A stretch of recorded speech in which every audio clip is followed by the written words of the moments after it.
খবরদার যুবক ভাইরা আমার, জানা ব্যভিচার, গান বাজনা, নেশা, এটাই তো তোমাদের মূল প্রবলেম এখন। আই ডোন্ট নো, আমি জানি না তোমাকে কিভাবে এটাকে রিমুভ করব। ওয়াল্লাহি আমি কোনো মন্ত্র জানি না, আমি কোনো তন্ত্র জানি না। এই পৃথিবীতে কে এমন মন্ত্র জানে, তন্ত্র জানে, তাও আমি জানি না। আমার কাছে এমন কোনো ঔষধ নেই যেটা জাড়িবুটি বা আধুনিক মেডিকেল সায়েন্সের উন্নতির দ্বারা এমন কিছু আবিষ্কার করেছে যে বড়ি বা ট্যাবলেট তোমাকে আমি দিব বা সিরাপ দিব তোমাকে আমি, তুমি খাবা, জানা, নেশা, এগুলো থেকে তুমি মুক্ত হবা। আমার জানা নাই। তোমাকে একটাই জিনিস, বোন আমার, তোমার বয়স মাত্র 12, কেন তুমি কারো বিছানায় চলে যাচ্ছ? ওয়াই? তুমি দেখো না তোমার বড় বোন প্রেম করেছে 3টা বিয়ে, কারো সাথে হয়নি? শিক্ষা নাও ওখান থেকে। বোন আমার, তুমি দেখো না, তুমি দেখো না তোমার বোনের কি প্রবলেম, তার স্বামীটা আরেক মহিলার সাথে সময় কাটায়, তাকে সময় দেয় না। তুমি যে আরেকজন পুরুষের সাথে সময় দিচ্ছ, ওরও তো স্ত্রী আছে। তোমার বোনের ফ্যামিলির প্রবলেম তো তুমি যার সাথে সময় দাও তারও ফ্যামিলির প্রবলেম। যুবক ভাই আমার, তোমার বোনকে নিয়ে আর পারছ না, তুমি, তোমার মন চায় তোমার দুলাভাইকে মারতে, বাইন্দা পিটাইতে। কেন? সে তোমার বোনকে কষ্ট দেয়, পরকিয়া করে তোমার বোনের উপর সন্দেহ করে, জুলুম করে। তুমিও তো কারো দুলাভাই, তুমিও তো আরেক মহিলার সাথে সময় কাটাও, তোমার বউকে সময় দাও না, জুলুম করো। তোমার শালারও তো মন চায়, তোমার সম্বন্ধী শ্বশুরও তো মন চায় জামাই বা দুলাভাইয়ের পিটাই ধরে কতক্ষণ। কেন এভাবে বিচার করো না যুবক? বোন আমার, তোমার বয়স মাত্র 14, মাত্র। তুমি এই বয়সে সিগারেট খাওয়া শুরু করে দিছ, আফসোস বোন আমার। আর তুমি তোমার এই নাজুক, মহামূল্যবান, ইজ্জতদার তোমার শরীরকে আল্লাহ কত মূল্যায়ন করছে। তুমি জাহান্নামে গেলে তোমার বাপ জাহান্নামে যাবে, ভাবা যায়? মানে তুমি তোমার বাপের কান, তুমি তোমার ভাইয়ের কান, তুমি তোমার স্বামীর কান, ওরা হলো মাথা। আচ্ছা, তুমি হলো মাথা, ওরা হলো কান। তুমি হলো মাথা, ওরা হলো কান।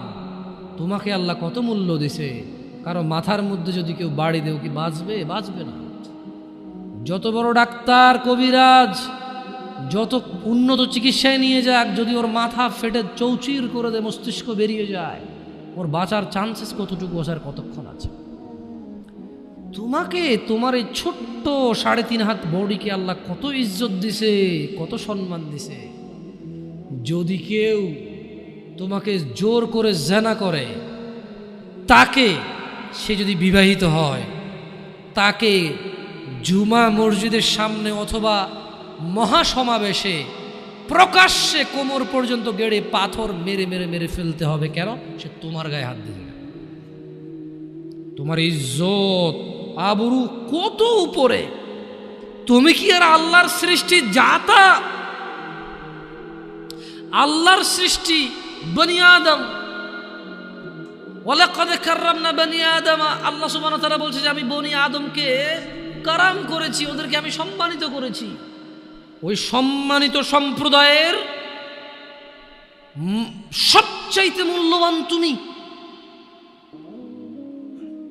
তোমার ব্যাপারে এই যে মানুষগুলো, এই যে পুরুষগুলো, আদম আলাইহিস সালাম ওনার উম্মতের নবী ছিল, কিন্তু মুহাম্মদ রাসূলুল্লাহ সাল্লাল্লাহু আলাইহি সাল্লামের উম্মত যত পুরুষ,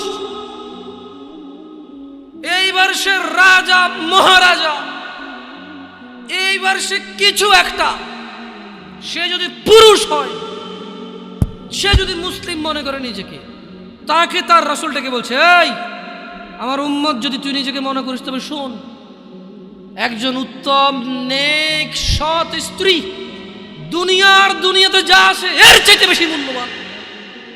তার মানে ওই যে পুরুষ তার কাছে মূল্যবান, যেই পুরুষের কাছে নেক স্ত্রী নেই, সেই পৃথিবীতে ধনী হতে পারবে না।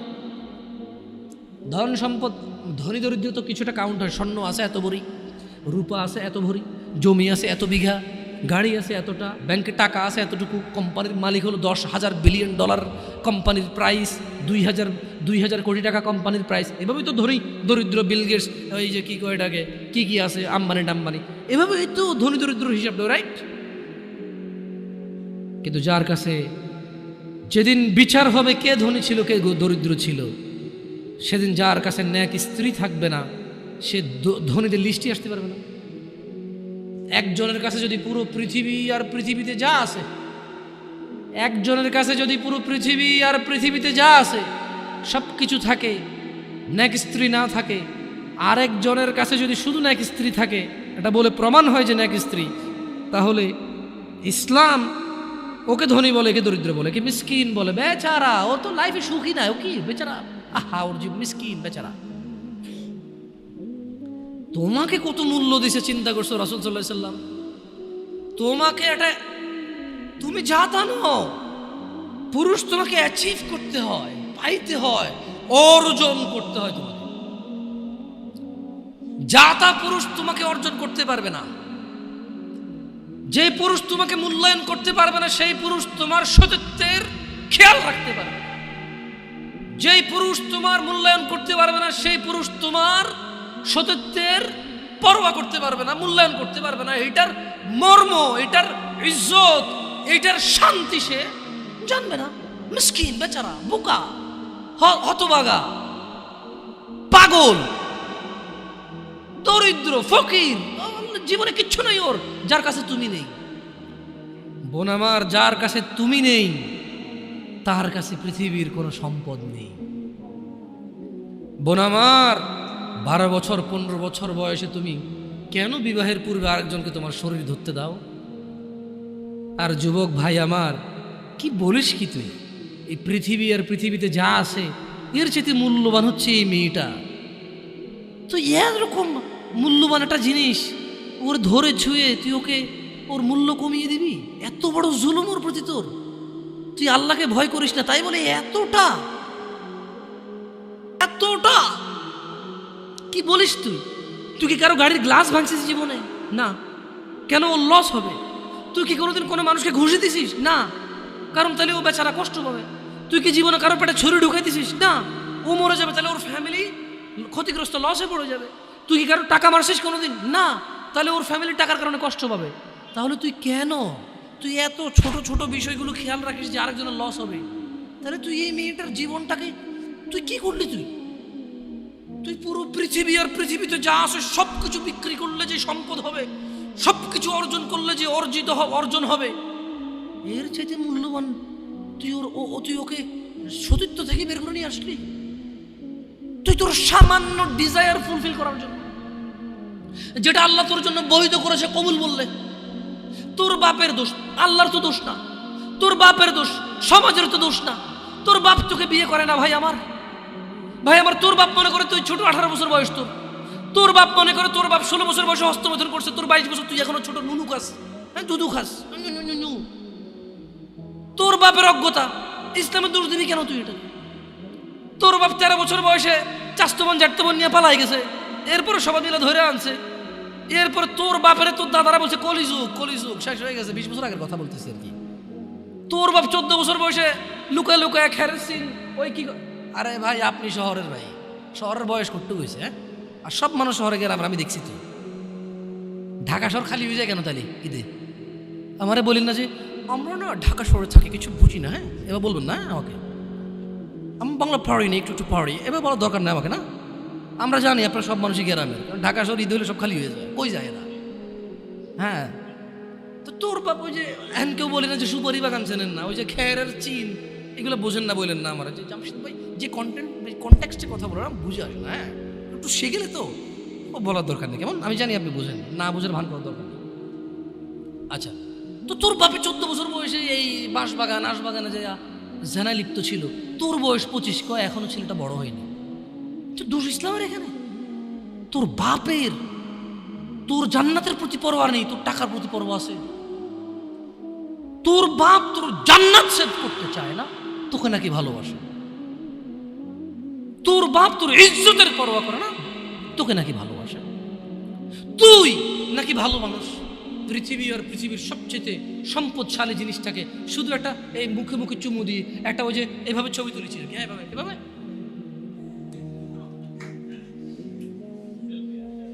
এরপরে ফোল্ডার বানায়, ফোল্ডার লক করে রাখছে যাতে কেউ না জানে।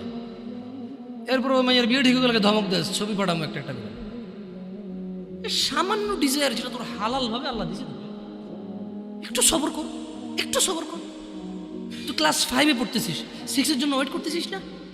তুই ক্লাস 8-এ পড়িস ভাই আমার, ছোট পিচ্ছি সোনামণি ভাই আমার। তোকে আমি আমার মাথায় রাখি, তুই বলছিস রাগ করিস না। তুই বললে আমি না অত তো সিনেমা নাটক দেখি না, তোরাই কস। তুই বললে আপন, তাই তোরা আপন করে বলতেছি। আবার কইস না হুজুরের ব্যবহার খারাপ। উনি তুই করে কেন বল, উনি এভাবে কেন কথা বলেন, নিজেকে কি মনে করে? না, তোরাই ডায়লগ দিস। আসলে তুই বললে আপন মনে, আমি এই জন্য ভাই তোরা আমার কইছিস তুই বললে আপন, আমি তুই বলি। আমি তো সৌদি আরব বড় হয়েছি, আমি তো দেশে বড় হই নাই। আমি আসার পর সব ডাইরেক্ট দেখছি আসলে আপন জনকে তুই বলে, হ্যাঁ তুই বললে আপন মনে হয়। আমি তোরা আপন মনে করি, কারণ ইন্নামাল মুমিনুনা ইখওয়া। 1450 বছর আগে আল্লাহ আমার কাছে তুই আমার ভাই। কত আপন তুই চিন্তা কর। তোরা তুই গুমনা কারে কম রে ভাই আমার? তুই আমার আচরণে যাইস না। হ্যাঁ তুই আমার কত পুরনো ভাই তুই জানিস? আমার মায়ের পেটের ভাইটা আমি যেদিন জন্ম হয়েছি বুঝতে পারছি, সেদিন আমাকে আমার বাপ মা, আমার পরিবেশ বলছো আমার মায়ের পেটের ভাই। কিন্তু অ্যাজ এ মুসলিম তুই আমার ভাই। 1450 বছর আগে এটা ঘোষণা হয়ে গেছে পৃথিবীতে। তোকে যদি আমি তুই না বলি, আদর করে না বলি, আপন না মনে করি, কাকে মনে করবো রে? তুই তো আমার তুই তো আমার আপন। এমন করিস না ভাই আমার। তোর বয়স সবে 14 বছর। একটু অপেক্ষা কর, একটু অপেক্ষা কর।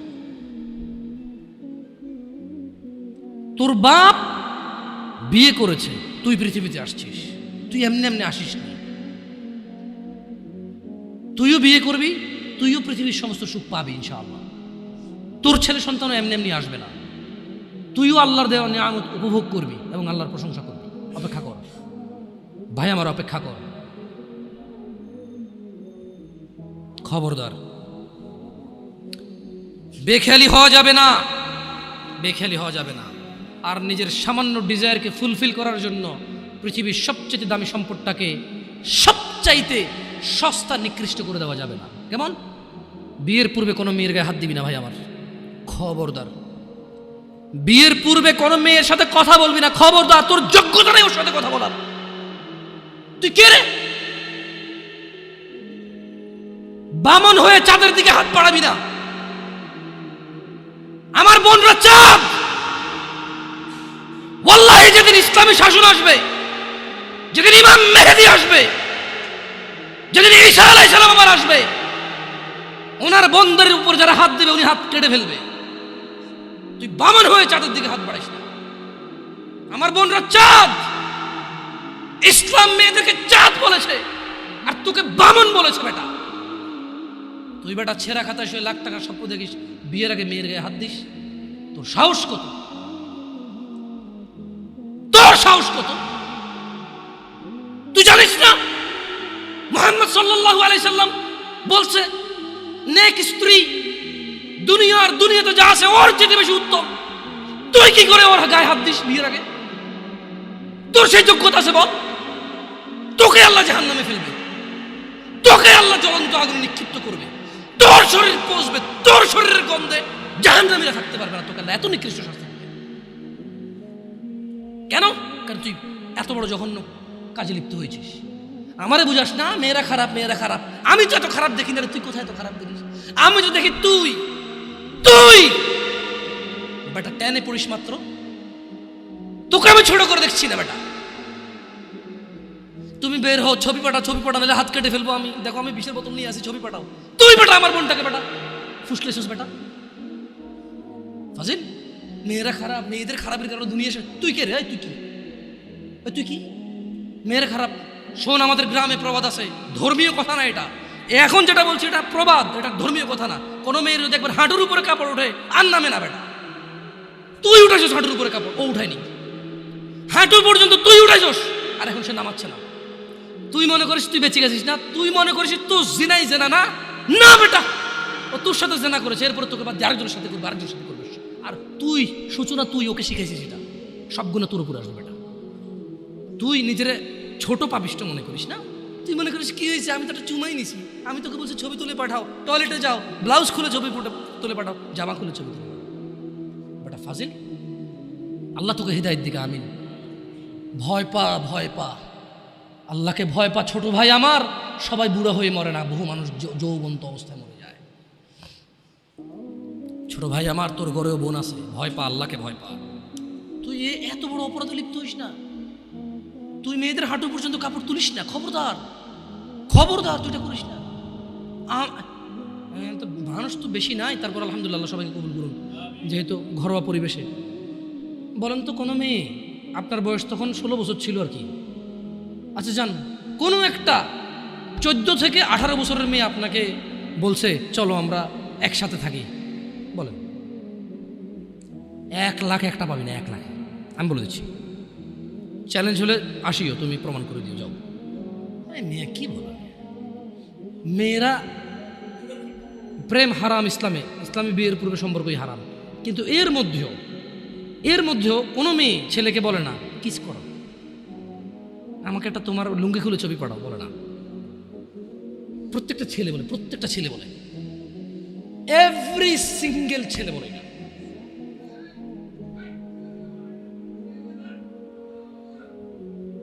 কিস ও আচ্ছা আচ্ছা আচ্ছা, ঠিক আছে, বন্ধ করো, জানালা না, মানুষের কষ্ট দিন না, মানুষকে কষ্ট দিন না, জানালা বন্ধ করে দেন। আপনার সাউন্ডটা আরও একটু করিয়েন, কেমন, মানুষজন যাতে কষ্ট না পায়, কেমন, কারণ সবাই বাধ্য না, সবাই বাধ্য না তো, না না ঠিক আছে, না না জানালাগুলো বন্ধ করে দেন, মানুষ যাতে কষ্ট না পায়, কারণ সবাই তো বাধ্য না। আর সাউন্ড সিস্টেমটাকে আর কী করবেন, মানে এরপরের হালাকা নিচে আপনি মাইক লাগাবেন, মাইকের সাউন্ড লিমিট করবেন। আপনি দেখেন, এটা তো টেকনোলজিক্যাল ব্যাপার, রাইট? আমি আপনাদেরকে অনুরোধ করবো, এরপরে আরও অনেকেই আসবে, রাইট? প্রতি মাসেই হয়তো আসে। আপনাদের যেখানে যেখানে যারা যারা বসে, সংশ্লিষ্ট ওই এরিয়াতে যাতে সাউন্ডটা সীমাবদ্ধ থাকে। নিচতলায় তো আর এখানকার সাউন্ড যাবে না, নিচতলায় আলাদা একটা সাউন্ড ওই যে লাগাই দেন, মাইক্রোফোন লাগাই দেন, মানে স্পিকার, সরি, নিচতলায় কি আর একটা, আর মাটিতে বাড়ি দিলে কে চেতে ওঠে, ওটা তো হয়। যাই হোক, তো তোমরা এই অন্যায়টা করবা না। আর যদি তোমাদের মনে হয় যে না, তোমাদেরকে কোনো 16 বছরের 17 বছরের যুবতী মেয়ে বলছে যে মানে আজে বাজে অফার করছে, আমাকে বলিও, আমার ফেসবুক আইডি তো জানাই আছে না, আমাকে বলে ভাই ভাই ভাই এক আজব ঘটনা ঘটে গেছে ভাই, 16 বছরের মেয়ে আমাকে বলতেছে আজে বাজে কথা। না, মনে রাখবা, তোমরা যারা মেয়েদেরকে এত বিচ্ছিরিভাবে ফেসবুকে কমেন্টস করো না, খারাপকে খারাপ বলবো, এটা আমি জানি, খারাপকে খারাপ বলতে হয়, কিন্তু তুমি মনে রাখবা, তোমার মতো আমার মতো কোনো ছেলে দায়ী এটাতে। কারণ আমার মনে হয় না কেউ প্রুভ করতে পারবে যে কোনো বিবাহ হয় নাই এমন মহিলা ছেলেদেরকে আজে বাজে প্রস্তাব দিবে, আমার মনে হয় না।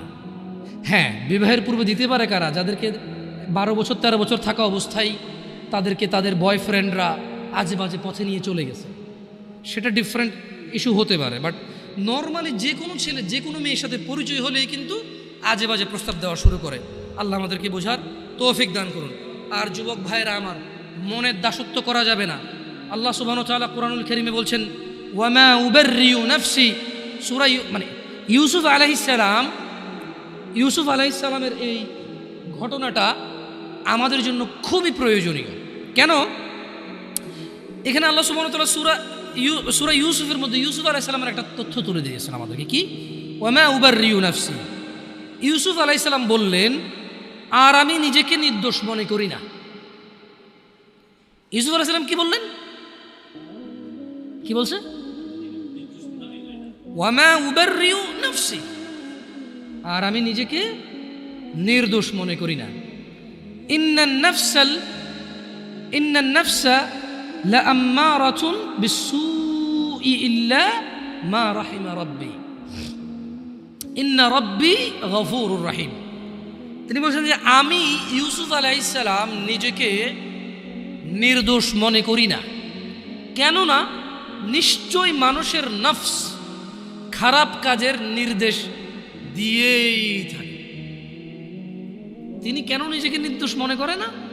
তিনি বলছে কারণ মানুষের যে নফস, যে সেলফ আছে, এটা খারাপ কাজের নির্দেশ দিতেই থাকে, কিন্তু সে নয় ইল্লা মা রাহিমা রাব্বি, কিন্তু সে নয় যাকে আমার রব দয়া করেন। তার মানে এই পৃথিবীতে ইউসুফ আলাইহিস সালাম বলতে চাচ্ছেন যে আমি নিজেকে নির্দোষ মনে করি না, তবে ওই লোকটা যাকে আমার রব দয়া করছে নিশ্চয়ই আমার রব অতীব ক্ষমাশীল।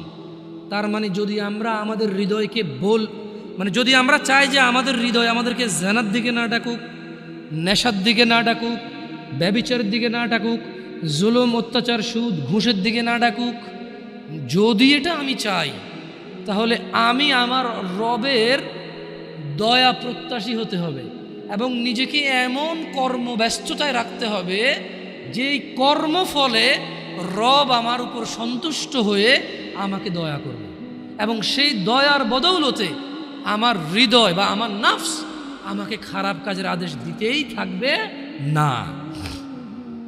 আল্লাহ তাআলা কোরআনুল কারীমে আরো বলছেন, ওয়া নাফসিন ওয়া মা সাওয়াহা, শপথ নফসের এবং যিনি তা সুবিন্যস্ত করেছেন তার, ফাআলহামাহা ফুজুরাহা ওয়া তাকওয়াহা, তারপর তাকে তার সৎ কাজের এবং তার অসৎ কাজের জ্ঞান দান করেছেন। একটা জিনিস খেয়াল করে দেখেন, আল্লাহ সুবহানাহু ওয়া তাআলা কি বলছেন, ওয়া নাফসিন ওয়া মা সাওয়াহা। আল্লাহ কসম করতেছে যে শপথ নফসের, মানে যে আমাদের সেলফ ভিতরে যে আমাদের সেলফটা আছে, নফস আছে, বাংলা কি করে এটা না, নফসের বাংলা হচ্ছে কি আত্মা না, আত্মা না মনে হয়, খের নফস তো বুঝছেন আপনারা, কঠিন বাংলাটা জানতে হবে কারো থেকে ভালো, যারা ভালো বাংলা গ্রামার বোঝে। তো আল্লাহ তাআলা বলছেন যে শপথ নফসের, তার নফস হচ্ছে কি, যে জিনিসটা আমার মানে ব্যক্তি সত্তা আর কি, এটা খুব অপরাধ প্রবণ হয় আর কি ব্যক্তিগতভাবেই। তো তিনি বলছেন যে ফাআলহামাহা ফুজুরাহা ওয়া তাকওয়াহা, শপথ ওই নফসের যেই নফসকে আল্লাহ তাআলা সৎ কাজ এবং অসৎ কাজের জ্ঞান দিয়েছেন। তার মানে আমরা বলতে পারবো না যে আমরা যে অসৎ কাজ করি আমরা নির্দোষ, কারণ আল্লাহ তো এটা আমাদেরকে কি দিছে, জ্ঞান দিছে কোনটা ভালো কোনটা খারাপ। কদ আফলাহা মান যাক্কাহা, সুতরাং সেই সফল কাম হয়েছে যে নিজেকে পবিত্র করেছে, ওয়া কদ খাবা মান দাসসাহা, আর সেই ব্যর্থ হয়েছে যে নিজেকে কলুষিত করেছে। আল্লাহর সফলতা মানে হচ্ছে যে জান্নাতে গেছে তাকে আল্লাহ সফল বলেছে, যে জাহান্নামে যাবে তাকে আল্লাহ ব্যর্থ বলে। কেমন, এখানে সফলতা মানে পরীক্ষায় পাশ না, অধিক উপার্জনের অধিকারী হওয়া, অনেক বেশি রিজিক থাকা, 2-3টা বিয়ে করে ফেলা, গাড়ি বাড়ি থাকা, ভোটে দাঁড়িয়ে পাশ হয়ে যাওয়া অথবা এলাকার মসজিদের সভাপতি হয়ে যাওয়াকে সফলতা বলে না। আল্লাহ সুবহানাহু ওয়া তাআলা যখন কোনো সফল কাম কাউকে বলে, আল্লাহ এটা মিন করে এবং এটাই মূল উদ্দেশ্য যে সফল মানে হচ্ছে জান্নাতি। সফল মানে কি, যে লোক জান্নাতে যায় নাই সে সফল হয় নাই, যে লোক জাহান্নামে গেছে সে সফল হয় নাই, সে ক্ষতিগ্রস্ত হয়ে গেছে। কেমন, এইটা আমাদেরকে খেয়াল রাখতে হবে আমার ভাইয়েরা। আমাদের নফসের প্রতি আমাদের দুর্বলতা থাকবে, এটা ন্যাচারাল বিষয়। তবে যে হৃদয়কে আল্লাহ ভালো এবং মন্দের জ্ঞান দিয়েছে, এটা দিয়ে যদি আমরা আল্লাহর রহমতের কামনা করি, তাহলে আমাদের এই কুপ্রবৃত্তি থেকে আমাদের রেহাই পাওয়ার কি আছে, সুযোগ আছে। জুয়া একটা সময় ছিল কি মনে হয় এভাবে কার্ড দিয়ে এভাবে যারা খেলতো তাদেরকে জুয়া বলতো, মেবি ওইটাই একমাত্র জুয়া বলে মানুষ জানতো, যেখানে মানুষ হয়তো নিঃস্ব হয়ে যেত, কেউ ইভেন কেউ এরকম আছে যে বউ পর্যন্ত দিয়ে দিচ্ছে বাজিতে, যে এরপরে হারলে কি। আসলে বিবেক বুদ্ধি বিকৃত হয়ে যায়। তো আপনি এখন বলতে পারেন যে জামশেদ ভাই কি বলেন, কোনো মানুষ কি তার বউকে আরেকজনকে দিয়ে দিবে জুয়া খেলে, এরকম নিচে নামবে? আরেকজনের বউকে, লোক নিজের বউকে জুয়া খেলতে দিচ্ছে। কত মানুষ, কত বাপ মা আছে জানে মেয়ে এখানে চাকরিতে গেলে, ওখানে গেলে, এখানে গেলে মেয়ে হয়তো অবৈধ কর্মে, মেয়ের অনিচ্ছা সত্ত্বেও হয়তো ট্র্যাপে চলে আসতে পারে, হয়তো মেয়ে ওই রকম সিচুয়েশনে পড়ে যেতে পারে যে সে তার মানে যে তার ইজ্জত আব্রু রক্ষা করতে পারবে না। তারপরে তো বাপ মা এগ্রি করতেছে। আপনি স্বামীর কথা কেন বলতেছেন? সে জুয়া খেলে দিয়েছে এই জন্য না। অনেক ক্ষেত্রে অনেক বাপ মা মনে করে যে চোখে উন্নতি করতে হলে অনেক কিছু করা লাগে, এটা বলে। আবার হয়তো বাপ মা তো মনে এরকম আসে না, হয়তো নিজের ছেলে সন্তান তো পিওর মনে করে সবসময়। কেমন, মানে ছোটবেলা থেকে একদম ছোট থেকে পালে না, ইনোসেন্ট থাকে তো। আর আসলে বাপ মা তো ছেলে সন্তানের খারাপ যে জানাবে বিচারের বিষয়টা তো আসলে বুঝায়, স্বাভাবিক। এটাই তো আল্লাহর দয়া যে বাবা মা ভাই বোন সম্পর্কটা তো পবিত্র রেখেছে আল্লাহ সুবহানাল্লাহ। সো যুবকদের বেশি একটা ছক্কা লুডু কয়দিন আগে ছিল, ছক্কা লুডু কেমন, এটা আমি বলছি যে কি এটাকে জুয়া বলে আর কি। তো এটা তো জুয়া, প্রবলেম হচ্ছে এখন ইউটিউবে ওয়াজ দেখতে গেলেও জুয়ার অ্যাড আসে। মানে একটা সময় জুয়া খেলতো মানুষ, ফসলি জমিন কেটে ফেলছে মধ্যখানে গিয়ে, হ্যাঁ, একটা কারো পরিত্যক্ত বাড়ি, প্রচুর গাছপালা, ভিড়, কবরস্থান, ওটার ভিতরে ঢুকে কার্ড খেলতো, হ্যাঁ। অথবা কারো বউ আজকে বাসা নেই, বলছে দোস্ত চলে আসো আমার এখানে হবে। আরো বড় লোকেরা বাগান বাড়ি বানাই ফেলছে জুয়া খেলার জন্য, নেশা করার জন্য। কিন্তু এখন প্রবলেম হচ্ছে এটা পাবলিসিটি হচ্ছে যে খেলো আসো। আচ্ছা, এটা হবেই বা না কেন? এখানে অনেকে ক্রিকেট প্রেমী থাকতে পারে, এটা আপনার ব্যাপার। আমি ক্রিকেট সম্পর্কে খুব বেশি বুঝি না, এই জন্য ভালো মন্দ বলতে পারবো না। তবে এতটুকু বলবো, কোয়েশ্চেন করবো আর কি। ক্রিকেট তো এখন অনেকে পেশা হিসেবে নিয়েছে, রাইট? তো প্রতি বছর সার্কুলেশন দিয়ে বাংলাদেশ জাতীয় দলে কতজন খেলোয়াড় নেওয়া হয়?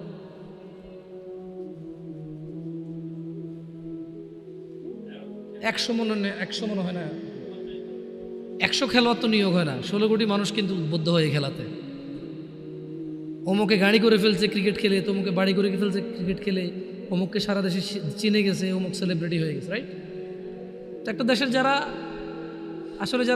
দেশের অর্থনীতি নিয়ে কাজ করে, আমি জানি না ওনারা কি চিন্তা করে আল্লাহু আলাম, হয়তো তাদের চিন্তা আরও বেটার, হয়তো আমার অল্প জ্ঞানে বুঝে আসে না আর কি, তাই আমি ওনাদের দোষ ধরবো না। তবে আমার অবুঝ মনে প্রশ্ন জাগে, 50 জন মানুষ নিয়োগ হয় না একটা চাকরিতে, পুরো বছরে 365 দিনে 50 জন মানুষ চাকরি করার সুযোগ নাই, কিন্তু পুরো রাষ্ট্রের মানুষ এটাতে পরিশ্রম করে, শেখে। আর তুমি বলবো যে ভাই খেলাধুলা এটা আসলে মনকে তৃপ্তি দেয়, এটা যদি শুধুই এক্সারসাইজ আর টাইম পাস হইতো তাহলে এত সিরিয়াসলি কেন পোলাপানি স্কুল কামাই করে এটা খেলে? যদি এটা শুধুই টাইম পাস আর এনজয় হইতো তাহলে আরও এই যে বাজিটা যেগুলো কেন হবে? আর নতুন করে তো এগুলোও দেখি, হাতের মধ্যে রবার নেয় দুই বন্ধু, মুখের মধ্যে বাঁশি ঢুকাই দেয়, এইভাবে রবার টান দিয়ে আমার বাঁশি বাজলে হেরে গেছে, দেখছো? ওটাও খেলা, কিন্তু তো খেলা তো বহু। আমরা ক্রিকেট খেলাকে যখন আমরা অত প্রমোট করি না, বা ক্রিকেট না যত খেলা যেটা 10-12 জনে খেলে, এদের এক্সারসাইজ হয়, বাকিরা শুধু ঘন্টার পর ঘন্টা ওয়েস্ট হচ্ছে। এটাই আমি ক্রিকেট বলবো না এবার, কারণ আমার দরকার নেই নাম নেওয়ার। আসলে খেলা অনেক রকম হইতে পারে। মানে আমরা যখন এই জিনিসগুলোকে, আমি বলবো যে যখন এটাকে যখন আমরা প্রমোট করি না, অনেকে ভুল বোঝে যে আমরা সেকেলে মানুষ বুঝি না, ওরা একটু টাইম পাস করে না। এটা শুধু টাইম পাস হলে এরকম বলতাম না। আমাদের আপত্তি লাগে কোন জায়গাগুলোতে, যখন 11 জন বা 20 জন 22 জনে খেলে, 11 কোটি 20 কোটি মানুষ পুরো পৃথিবীতে যখন ইন্টারন্যাশনাল ভাবে হয়, তখন বিলিয়ন্স মানুষ যখন বসে বসে এটা 1 ঘন্টা দেখলে 1 বিলিয়ন ঘন্টা, 24 ঘন্টায় একদিন অফিসিয়াল ডিউটি মানুষের 8 ঘন্টা, তাহলে কত লক্ষ কোটি শ্রমবাজার নষ্ট হয়েছে। 8 জন মানুষ যদি 1 ঘন্টা দেখে, একজন মানুষ একদিন কাজ করলে যা উপার্জন করে রাষ্ট্র সমৃদ্ধ হতো, নষ্ট হয়েছে। এখন বলবো তাহলে কি লাইফে কি কোনো এনজয় থাকবে না? আরে না, খেলা বহু আছে যেটা শরীরের এক্সারসাইজ হয়, এবং যারা খেলে তারা নিজের খেলা নিয়েই, বাই ব্যাটিং আমার, বাই বোলিং আমার, এরকম লাগে যায় না, ওটার একটা খেলা। বাকিরা তো কিছুই কোনো অ্যাক্টিভিটি নেই ওদের, ওর খেলা হইলো কেমনি? এটা খেলা দেখাও খেলা নাকি? আল্লাহ আমাদেরকে বুঝে তৌফিক দান করুন। দেখুন, জুয়া মানে আপনি যে আগামী 2030-35 সালের মধ্যে যাদের বয়স 25-30 হতে পারে, আল্লাহু আলাম, কঠিন হয়ে যাবে জুয়া যে হারাম এটা বোঝানো। 1 নাম্বার কঠিন হবে এটা। 2, কোন রকম যদি বুঝাইতেন কোরআনের আয়াত দিয়ে যে জুয়া হারাম, তাহলে ও যে ব্যাটিং করতেছে, বেট করতেছে, বাজি ধরতেছে, ওইটা যে জুয়া, এটা আপনি বুঝাইতে পারেন। আপনি কি আজকের যুগে কাউকে বুঝাইতে পারেন ব্যাংকের চাকরি সুদ হারাম? বলেন না। আপনি কোন ভাই, কে আপনি? ভাই আসেন আমার সামনে, আসেন, যে আপনি মহান, আপনি বুঝাই দিয়েছেন একজন কাউকে যে এটা হারাম, আর সে ছেড়ে দিছে। হাতে গোনা ইল্লা মাশাআল্লাহ। আজকের দিনে সুদী ব্যাংকে উপার্জনকে যেমনটা হারাম প্রমাণ করা সো টাফ হয়ে গেছে, 2030-35 সাল যেভাবে চলতেছে, যদি এভাবে চলে, যেভাবে ইউটিউবে অ্যাডভার্টাইজ আসতেছে, মনিটাইজেশন করে যে অ্যাড দিচ্ছে গভর্নমেন্ট, মানে যারা অ্যাডে টাকা কামাচ্ছে, ওই বেটা অ্যাড ওখান থেকে টাকা পাওয়ার জন্য বা অ্যাড দেওয়ার জন্য তার নাম, ঠিকানা, আইডি, বিজনেস ট্রেড লাইসেন্স এগুলা না দিলে তো অ্যাড দেওয়ার অথরিটি পায় না সে ফেসবুকে বা ইউটিউবে। আপনি মনে করেন যে আপনি একটা কোম্পানি চালান, এটা আপনি অ্যাড দিবেন ফেসবুক ইউটিউবে, তো যাদের থেকে আপনি ডলার নিয়ে অ্যাড দিবেন তাদেরকে আপনার নাম, আইডি কার্ড, আপনার ঠিকানা, আপনার ট্রেড লাইসেন্স, ট্রেডমার্ক, আপনার গভর্নমেন্টের অমুক অনুমতি, গভর্নমেন্ট থেকে তমুক অনুমতি, এসব আছে কি না সব জমা দিবেন, তারপরে সে আপনাকে অ্যাকাউন্ট দিবে, অ্যাকাউন্ট থেকে আপনি অ্যাড চালাবেন। তো এই যে জুয়ার যে বেটিংয়ের অ্যাডগুলো হয়, হ্যাঁ টেকনোলজি যেহেতু অনেক উন্নত, গভর্নমেন্ট এক এক দেশের এক এক রকম পাওয়ার রাখে, দেখা যাচ্ছে অনেকে বিদেশ থেকে এগুলো ছাড়ে, হ্যাঁ তখন তো আর আসলে বাংলাদেশ সরকারেরও কিছু করার থাকে না থাকে।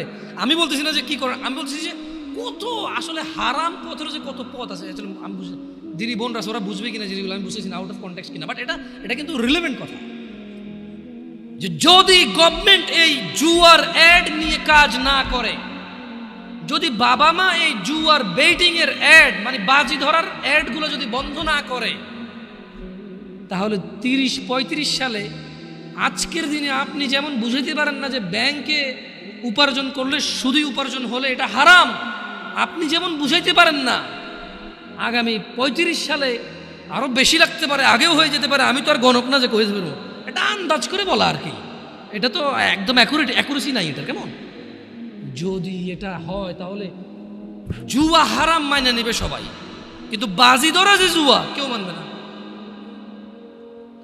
ওয়াল্লাহি আমার ভয় হয় প্রত্যেক মুসলিম সুদ হারাম মেনে নেয়, সুদী ব্যাংকে কাজ করলে যে সুদ হয় কেউ মানে না।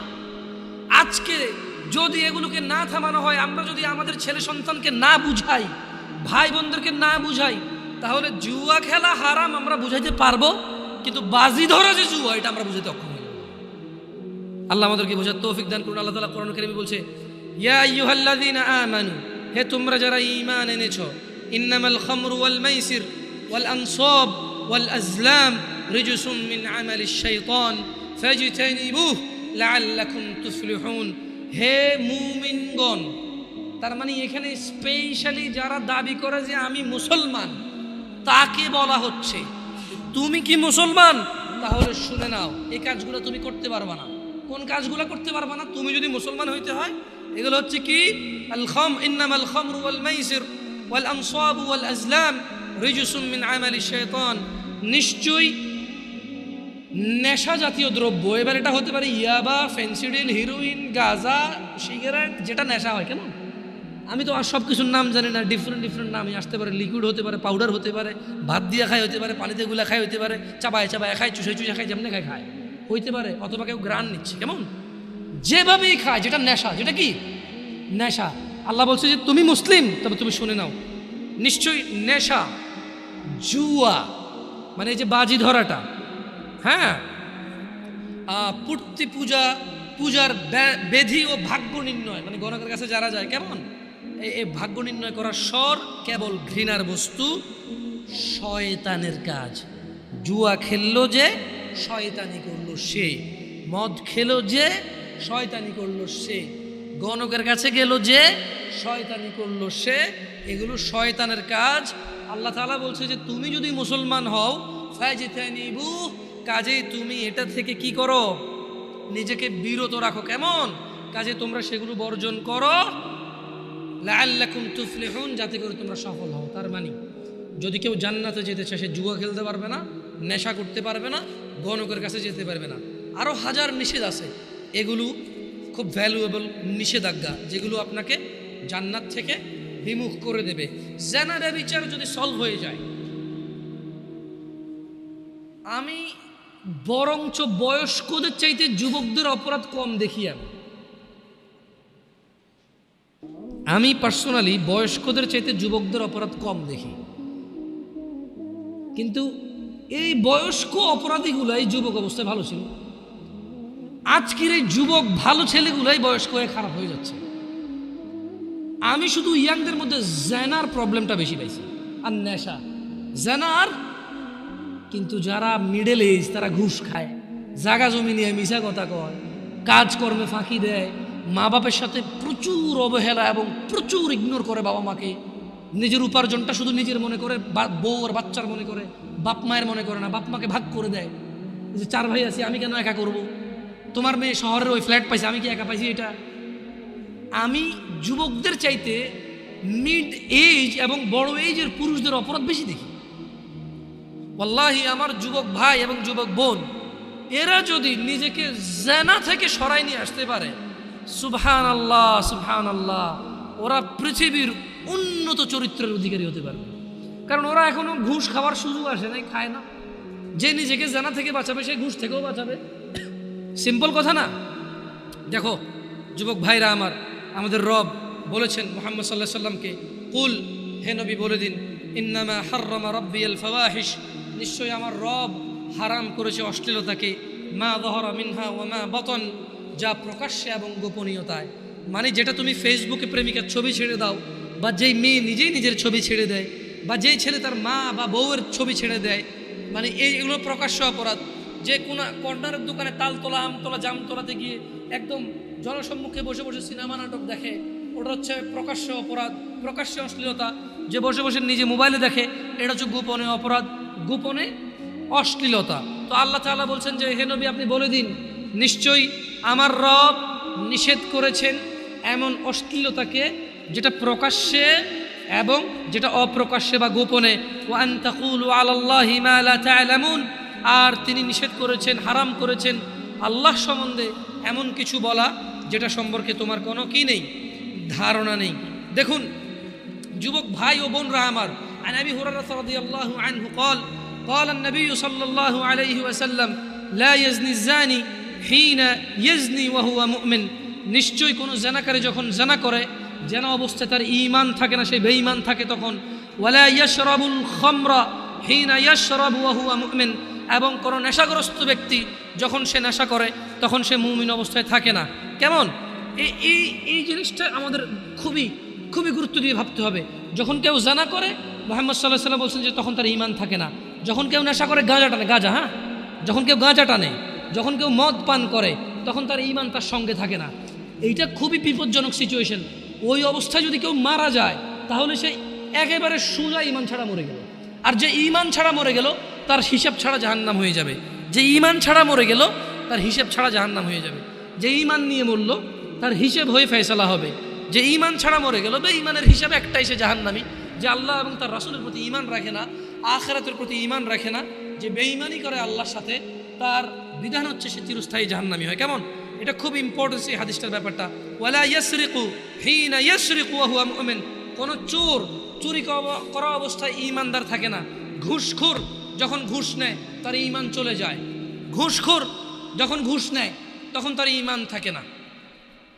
কাউকে বাধ্য করে কারো ট্রাক থেকে মাল নামায় ফেলে, যে ট্রাকের ড্রাইভার যখন 13 লিটার তেল 2 লিটার বের করে চুরি করে 11 লিটারের স্লিপকে যখন 13 লিটার লেখে, তখন তার ঈমানটা চলে যায়। ওই অবস্থায় সে মুমিন থাকে না। যখন কোনো কর্মজীবী মানুষকে বলেছে তুমি এই কাজটা করবা, সে কাজ করে, বিশ্রামের প্রয়োজনে বিশ্রাম করে, কিন্তু সে কাজ করে, বিশ্রাম করে। আনা আয়েশা রাদিয়াল্লাহু তাআলা আনহা قال, আয়েশা রাদিয়াল্লাহু তাআলা আনহা থেকে বর্ণিত, তিনি বলেন, আন্না রাসূলুল্লাহ সাল্লাল্লাহু আলাইহি ওয়াসাল্লাম, আল্লাহর নবী সাল্লাল্লাহু আলাইহি সাল্লাম قال, তিনি বলেছেন, ইয়া উম্মাতা মুহাম্মদ, হে উম্মতে মুহাম্মদ, মা আহাদুন আগয়ারা মিনাল্লাহ, হে মুহাম্মদ সাল্লাল্লাহু আলাইহি সাল্লামের উম্মত নারী এবং পুরুষরা, তোমাদের মধ্যে কেউ আল্লাহর চাইতে বেশি আত্মমর্যাদা বোধ রাখো না। ও উম্মতে মুহাম্মদরা, ও মুহাম্মদ সাল্লাল্লাহু আলাইহি সাল্লামের যুবক উম্মত, বৃদ্ধ উম্মত, নর এবং নারী উম্মত, তোমরা যারা মনে করো তোমরা উম্মতে মুহাম্মদ, তোমরা যারা মনে করো আখিরাতে তিনি তোমাদেরকে সুপারিশ করুক, তিনি বলছেন, মা আহাদুন আগয়ারা মিনাল্লাহ, এ পুরো পৃথিবীর যত মানুষ আছে, এদের কেউ আল্লাহর মতো মর্যাদা রাখে না। আল্লাহ এর চেয়ে অনেক বেশি আত্মমর্যাদা বোধ রাখেন। আইয়ারা আবদাহু আও আমাতাহু তাজনি, আর এই মর্যাদাবান আল্লাহ সুবহানাহু ওয়া তাআলা, তিনি এটা দেখতে চায় না ওনার কোনো বান্দা এবং বান্দি জিনা করতেছে। এটা আল্লাহ দেখতে চায়। সো জিনা করার পূর্বে তুমি এটা ভেবে নিও, ইয়া উম্মাতা মুহাম্মদ, হে মুহাম্মদ সাল্লাল্লাহু আলাইহি সাল্লামের উম্মতরা, লাউ তা'লামুন, যদি তোমরা জানতে, মা আ'লাম, যা আমি জানি, লাদহিকতুম কালিলা, তবে তোমরা অল্পই হাসতে, ওয়ালা বাকাইতুম কাসীরা, তোমরা অনেক বেশি বেশি কাঁদতে। বিটিএস এবং ট্রান্সজেন্ডার নিয়ে হালকা একটু কথা বলবো, বেশি কথা বলবো না, এরপরে প্রোগ্রাম আমি শেষ করে দেবো, কারণ মোটামুটি জি জি প্লিজ আজান দিবেন না? মসজিদে আজান হয়ে গেছে, দিতে হবে তারপরে একামত দিয়ে নামাজ পড়ে ফেললে মনে হয়ে যায়, মানে যখন আজান চতুর্পাশে হয়ে যায়। আচ্ছা, তো আসলে বিটিএস এবং ট্রান্সজেন্ডার খুব ইস্যু। বিটিএসটা নিয়ে অনেকেই জানে না, আর আমরাও এত বেশি এটা নিয়ে মাথা ঘামাইছি, কিন্তু এতটা ঘামানো মনে করি না যে প্রবলেম হবে, কারণ এটা বাংলাদেশিরা কখনোই অ্যাকসেপ্ট করবে না। কেমন, কারণ এটা ছেলে মেয়ের মতো সাইজে আছে। একটা ছেলে কাপড় পরছে বা লিপস্টিক দিছে, এইটা একটা বিকৃত মন মানসিকতার কাজ। কেমন, মানে সে হলো পুরুষ, সে মেয়ে সাজতে চায়, এটা এক ধরনের মন মানসিকতা। কিন্তু ট্রান্সজেন্ডার যেটাকে বলতেছে, এটা ফার ডেঞ্জারাস। মানে একটা ছেলে লিপস্টিক দিছে, আপনি পানি ধুইছেন, চলে গেছে, রাইট? তাহলে তার কাম ব্যাক করার সুযোগটা খুব সহজ। একটা ছেলে এখানে খোপা বাঁধছে, এভাবে টান দিয়ে বেনিটা বাইর করছে, খোপাটা খুলে গেছে, চুলটা কেটে ফেলছে, কাম ব্যাক হওয়া সহজ। একটা ছেলে শাড়ি পরছে, শাড়িটা খুলে পাঞ্জাবি জামা পরলো, কাম ব্যাক হওয়া সহজ। কিন্তু ট্রান্সজেন্ডার যেটা, এটা সো হার্ড। যে পথভ্রষ্ট হয়ে এটাতে রূপান্তরিত হবে, তার নিজের জন্যই ফিরে আসাটা কঠিন হয়ে দাঁড়াবে। কিভাবে? সে অপারেশন করে তার পুল্লিঙ্গ ফেলে দিবে বা কিছু একটা করবে, আল্লাহ ভালো জানে ডাক্তার কি অপারেশন করে, সে স্ত্রীলিঙ্গ বানিয়ে ফেলবে। মানে তার পুল্লিঙ্গকে সে স্ত্রীলিঙ্গ অপারেশন করে বানাবে। তার এই যে এখানে ব্রেস্ট আছে আমার, সে এখানে আলাদা গোস্ত দিয়ে, যেভাবে মহিলাদের ব্রেস্ট, এরকম ব্রেস্ট সে অপারেশন করে ব্রেস্ট লাগাবে। কি বলে, মানে এখনো বলতেছি কিন্তু বুঝতেছি না ঘটনা। মানে আমি বলতেছি, আমি নিজেও কল্পনা করতে পারতেছি না যে কেমনে সম্ভব।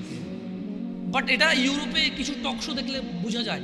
বাংলাদেশেও কিছুদিন আগে একটা কলেজে এরকম চান্স পেতে চাইছিল একজন। তার মানে যারা নিউজ বা সংবাদকর্মী আছে, ওনারা খুব হাইলাইট করতেছে, ওনারা ফিলিস্তিনের পক্ষও বলে, আবার এগুলোর পক্ষও বলে, বুঝছেন ওনাদের অবস্থা।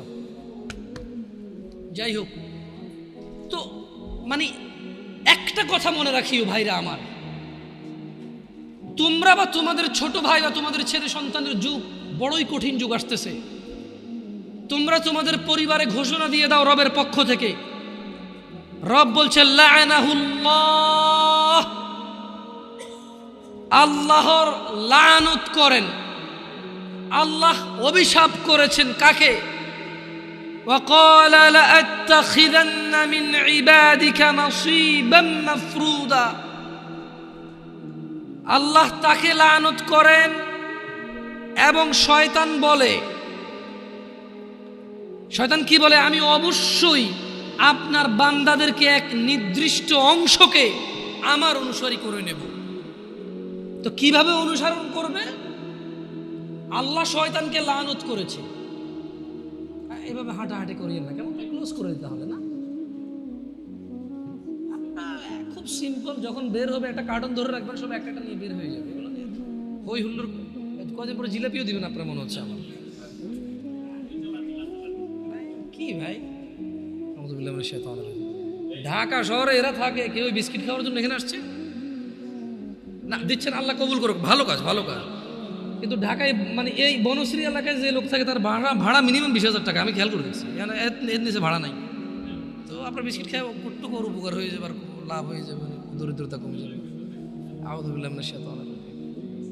আল্লাহ তৌফিক দান করুক, যারা দিছে আল্লাহ কবুল করুক, আর যারা খাইছেন দোয়া করিয়েন। না, খাওয়া যাবে, এটা তো মানে এটা ভালো প্রচলন। আউযুবিল্লাহি মিনাশ শাইতানির রাজিম। লাআনাল্লাহ, আল্লাহ শয়তানকে লানত করেছেন। আর শয়তান আল্লাহকে বলতেছে যে নিশ্চয়ই আমি আপনার বান্দাদের একটা অংশকে আমার অনুসারী করে নেব। কিভাবে? ওয়ালা উদিল্লান্নাহুম ওয়ালা উমান্নিয়ান্নাহুম ওয়ালা আমুরান্নাহুম ফালইউবাত্তিকুন্না আযানাল আনআম ওয়ালা আমুরান্নাহুম ফালইয়ুগাইয়িরুন্না খালকাল্লাহ ومن يتخذ الشيطان وليا ومن يتخذ الشيطان وليا من دون الله فقد خسر خسرانا مبينا। যুবক ভাই ও বোনরা আমার, আমি শেষ করব আমার কথা, মনোযোগ দিয়ে শোনো। হতাশার বড়ই হতাশা সামনে নেমে আসতেছে। শয়তানকে আল্লাহ লানত করেছে। শয়তান বলছে যে আমি অনুসারী করব আপনার কিছু বান্দাকে। আমার কিভাবে? আমি তাদের পথ ভ্রষ্ট করব, অবশ্যই তাদের হৃদয়ে আমি মিথ্যা ভাষণা সৃষ্টি করব। আমি তাদের হৃদয়ে মিথ্যা বাসনা সৃষ্টি করব এবং আমি তাদেরকে নির্দেশ দেব। শয়তান বলছে আমি আপনার বান্দাদেরকে নির্দেশ দেব কি? ফলে তারা পশুর কান ছিদ্র করবে। আমি ওদেরকে ফুসলাবো, দে ছিদ্র করে দে, কান ফোড়াই দে পশুর। তারা আমাকে অনুসরণ করে পশুর কান ছিদ্র করবে। আর আমি অবশ্যই তাদেরকে নির্দেশ দেব, ফলে তারা আল্লাহর সৃষ্টি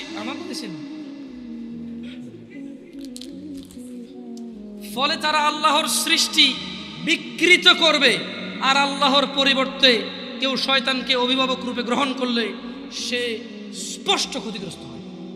দেখেন, শয়তান মানুষকে পথভ্রষ্ট করবে, রাইট? আল্লাহর কাছে শয়তান একটা ওয়াদা, মানে শয়তান আল্লাহকে বলছে যে আল্লাহ, আমি তো আপনার একটা বান্দার একটা অংশকে আমি নিয়ে নেব। তো কিভাবে? বলে যে আমি ওদের অন্তরে এমন বাসনা দিব, আমি বলবো পশুর কান ছেড়া, পশুর কান ছেড়ে দেবে। আমি বলবো তুই তোর পুরুষ, তোর এখানে স্তন লাগা, ও লাগাবে। আমি বলবো যে তোর পুল্লিঙ্গ কাটা তুই স্ত্রীলিঙ্গ করে ফেলবে। আমি একটা অংশকে অবশ্যই আমার অনুসারী করে ফেলবো। আমি বলবো পুল্লিঙ্গ, তোর লিঙ্গ কেটে ফেল, কেটে তুই মহিলা হয়ে যাবে। আমি বলবো তুই পুরুষ না, তুই তোর স্তন বড় করে ফেল, হরমোন, ডাক্তার সায়েন্স বের হবে। আমি ওদেরকে হেল্প করবো বলতে যে এই পুরুষের শরীরের ভিতরে কিছু হরমোন চেঞ্জ নিয়ে আসো, ওর হরমোন চেঞ্জের কারণে ওর মহিলাদের মতো স্তন হবে, ওরকম লিঙ্গ পরিবর্তন হবে, ওর আকার আকৃতি, আচার ব্যবহার, বিহেভিয়ার চেঞ্জ হবে ওর। আমি বলবো করতেও করবে। আল্লাহ ওকে বলে দিছে। শয়তান যখন বলল যে আমি কিছু লোককে আমার অনুসারী করব, এদের পুরুষকে মহিলা বানাই দেবো, মহিলাকে পুরুষ বানানোর জন্য আমি প্ররোচনা দিব, আর এরা পুরোপুরি পুরুষ হতে পারবে না, কারণ এই বাচ্চা জন্ম দেওয়ার ক্ষমতা রাখবে না। এই পুরুষ লিঙ্গকে বিকৃত করে মহিলা সাজবে, কিন্তু প্রেগনেন্সি নিতে পারবে না। ভবিষ্যতে হইতে পারে, এত বড় গলা আল্লাহু আলাম, আল্লাহু আলাম। ওই যে টেস্ট টিউব না কি কয়, অবিবাহিত মহিলার পেটে বাচ্চা আসতেছিল, টেস্ট টিউবের মাধ্যমে, আল্লাহু আলাম। শয়তান বলছে যে আমি ওদেরকে বাসনা সৃষ্টি করব, আর আমি যা বলবো তা করবে। তো কটুক আমি ওদেরকে বলবো আল্লাহ আপনি যে সৃষ্টি করছেন সুন্দর, এটাকে পরিবর্তন করতে বলবো, ওরা পরিবর্তন করে ফেলবে।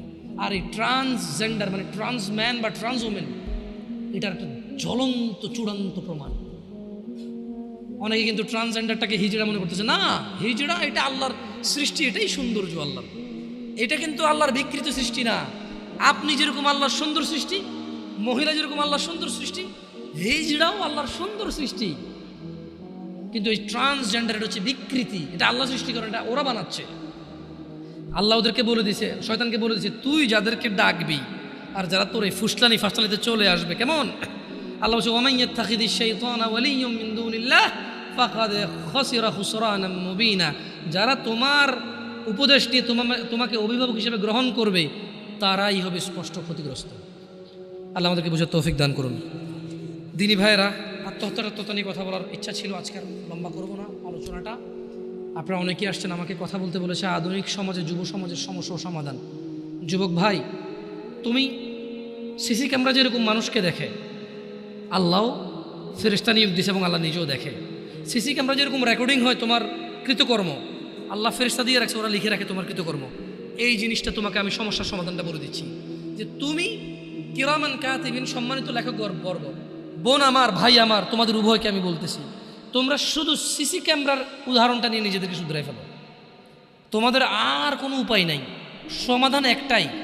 সিসি ক্যামেরা যেমন তুমি সামনে অ্যাক্টিভিটি করবা, ও তোমার দেখবে, রেকর্ড করবে এবং রেকর্ড রেখে দেবে, যখন খুশি কেউ দেখতে পারবে আর তোমার বিচার করতে পারবে। যদি তুমি কাউকে খুন করো, যদি তুমি চুরি করো, তোমার বিচার হবে অনুযায়ী। আল্লাহ সুবহানাহু ওয়া তাআলা দেখে এবং তিনি লেখকবর্গ রেখে দিয়েছে, ওরা রেকর্ড করে। আল্লাহ তাআলা দেখে এবং লেখকবর্গ রেকর্ড করে। আল্লাহ এটা হিসাব দেখবে, যখন খুশি বিচার করবে। সো এইটাকে মাথায় রেখে তোমরা অপরাধ থেকে ফিরে আসো। আকুলু কওলি হাদা ওয়াস্তাগফিরুল্লাহ লি ওয়া লিসাইরিল মুমিনিন ফাস্তাগফিরু ইন্নাহুল গফুরুর রহিম। সুবহানাকাল্লাহুম্মা ওয়া বিহামদিকা আশহাদু আল্লা ইলাহা ইল্লা আনতা আস্তাগফিরুকা ওয়া আতুবু ইলাইক। আসসালামু আলাইকুম ওয়া রাহমাতুল্লাহ।